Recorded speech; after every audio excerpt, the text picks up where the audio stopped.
সবচেয়ে বরকতময় বিয়ে ওই বিয়ে যেই বিয়েতে খরচ কম। চেঞ্জ লাগবে, পরিবর্তন আনতে হবে আমাদের। ওই বিয়েটা সবচেয়ে বরকতের বিয়ে যেই বিয়েতে মোহরানা কম, যেই বিয়েতে খরচ কম, যেই বিয়ের ভেতরে ধুমধাম কম। ওই বিয়েটারে বরকত দিয়ে পরিপূর্ণ করে দেয় কে?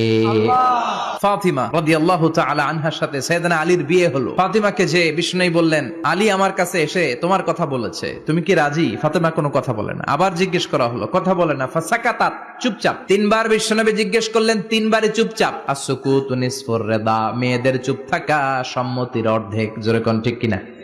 কি লজ্জাবতী নারী, কিছু বলেই না। তার মানে বাবা যেটা ডিসাইড করবে ওইটাই। ফাতেমার সাথে সাইয়েদনা আলীর বিয়ে হয়ে গেল। সামান্য কিছু কাপড় পেয়েছেন, সামান্য কিছু দিরহাম পেয়েছেন, সামান্য কিছু মোহরানার বিনিময়ে বিশ্বনবীর কন্যা সাইয়্যিদাতু নিসাই আহলিল জান্নাহ, সব নারীদের সর্দারিনী, সামান্য কিছু মোহরানার বিনিময়ে বিয়ে হয়ে গিয়েছে। কোন সুবহানাল্লাহ। এজন্য বিয়েটারে সহজ করার দরকার আছে না নাই?